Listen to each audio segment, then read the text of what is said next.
వీళ్ళరు దేవుడి స్తోత్రం చెప్పాలి. చూడండి దేవుడి బిడ్డల 11 నుంచి మనం చదివినట్లయితే 12 నుంచి మాసిదోనియాలో దేశంలో ఆ ప్రాంతమును 10 ముఖ్య పట్టణమును రోమీల ప్రవాస స్థానమై ఉన్నది. మేము కొన్ని దినములు ఆ పట్టణంలో ఏ పట్టణం అది? ఫిలిప్పి పట్టణం. రోమీలు అంటే ఆలోచనది దేవుని ఆలోచన. ఎవరు విన్నారు? అంటే ఆ దేశములో ముఖ్య పట్టణమైన ఫిలిప్పు పట్టణములో మొట్టమొదటిగా వాక్యాన్ని హృదయంలో భద్రపరుచుకుని విని రక్షింపబడింది ఎవరంటే లూదియా కుటుంబం. ఎలాగ వింది వాక్యాన్ని? ఇక్కడ కొన్ని విషయాలు మన సంఘంలో కూడా చెప్పాలి. ఆమె అంటాన్ని రక్షింపబడిన తర్వాత నేను నిజముగా ప్రభువునందు విశ్వాసము గల దానిని ఎంచితే మీరు నా ఇంటికి.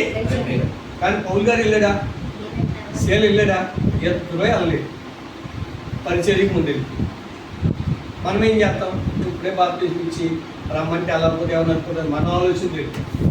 కానీ ఎవరు ఆలోచన? దేవుని ఆలోచన. అక్కడే మన సంఘాలు కొన్ని విషయాల్లో దెబ్బతింది. అందుకు కోరుకుంటాం పొగడుతులు కావాలి. నేను మంచు మా పాస్టర్ గారు బాగా అట్టుకోని వచ్చినట్టు వాక్యం ఇచ్చింది. అంటే ఇల్లు కట్టుకోవాలి, పెళ్లి చేసుకోవాలి, పొలాలు కొనుక్కోవాలి, అప్పులు తీసుకోవాలి, ఇదే సేవ అనుకుంటాం.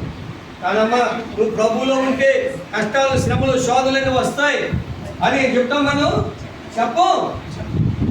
కనుక ఆవిడ ఎప్పుడైతే అలాగుందో ఆవిడ అక్కడ పక్కన పెట్టి వెళ్ళారు. ఒక దయ్యాన్ని కూడా వెళ్ళగొట్టారు. తర్వాత అక్కడి నుంచి వాళ్ళు జైల్లోకి వెళ్ళాక ఊరుకున్నారంటే ఆ గాయాలతో పాటు పాటలు పాడితే శిరసాల పునాదులు. చెప్పండి ఏమైంది? శిరసాల పునాదులు.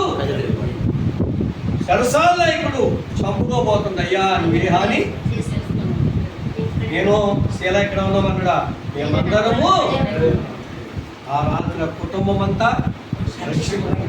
దేవుని ఆత్మ ద్వారా ఆటంకపరచబడి దేవుని ఆత్మ ద్వారా దర్శనం కలిగి సేవకి వెళ్తే కొన్ని కుటుంబాలను దేవుడు మనకు అప్పగిస్తాడు.